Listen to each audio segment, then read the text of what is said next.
Luke Wright passed 500 runs for the NatWest T20 season, making an undefeated 92 as Sussex Sharks thrashed Glamorgan again, this time by 8 wickets with 31 balls to spare at the Brighton and Hove Jobs.com county ground to stay right on course for a place in the quarter-finals. Batting first after winning the toss, the Welshman lost Colin Ingram to the last ball of the second over as he gloved a pull off Tymal Mills to Craig Kachopa. Chris Liddle trimmed the top of Jacques Rudolph's stumps to send him on his way for 18, Glamorgan having to settle for a score of 47 for 2 from their 6 overs of power play. In the next over, Liddle was celebrating again as T20 debutant Aneurin Donald got a shot horribly wrong to offer the bowler the simplest of return catches. At the halfway point of their innings, the visitors had got to a score of 77 for 3, with Ben Wright and Mark Wallace threatening to register some form of partnership. They put on 41 runs in 31 balls, only for Wallace to get a leading edge off Will Beer, lobbing the ball up to Wright, the batsman on his way for 20 at 88 for 4 in the 12th over. Craig Macheda came in, took 20 runs off one Matt Machin over and then departed to Beer with a swing and a miss. Mills again bowled with express pace, and when he ripped out Graham Wagg's middle stump on 8, Glamorgan had got to 134 for 6 in over number 18. Liddle's first 3 overs cost only 12 runs, but his final one went for 15 as David Lloyd and Wright, who'd made a 50 off 38 balls, tried to take the total up to something challenging. It read 151 for 7 as we began the last over.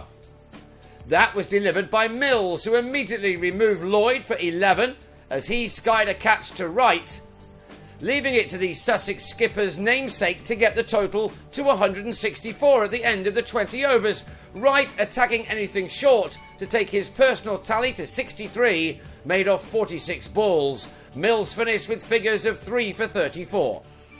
The Sharks had already taught Glamorgan a T20 lesson in Cardiff a few weeks back, and Wright and Chris Nash were again to put on a century stand against them. The boundaries were being hit right from the start, as this pair of experienced openers in this format did everything right in rushing the total up to 64 without loss in the power play, and that left only 101 more runs to find in the remaining 14 overs. The result of this game was never in doubt once Wright, the competition's third highest run scorer, started clearing the rope, as he did here off Rudolph in the 9th over.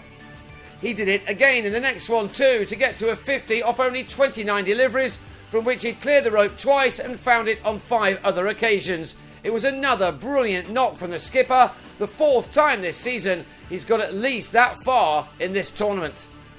Sussex had the 100 up after 10 overs, and a 7th win after a difficult start to this competition was going to be easy after Wright went big again off Andrew Salter, not once, but twice off successive deliveries. It brought the target down to just 49 runs from 9 overs, Wright racing through the numbers yet again.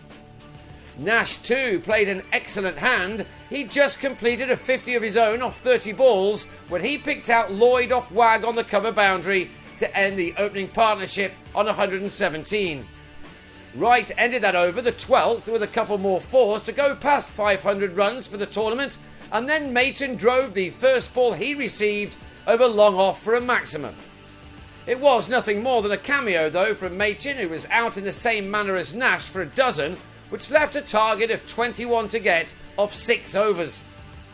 As it turned out, the Sharks needed only 5 balls. Wright hit 6 number 5 off the first delivery of Dean Koska's over, while the second one went even further as Wright raced to 92 off only 46 balls, with 8 4s and 6 6s now included in that.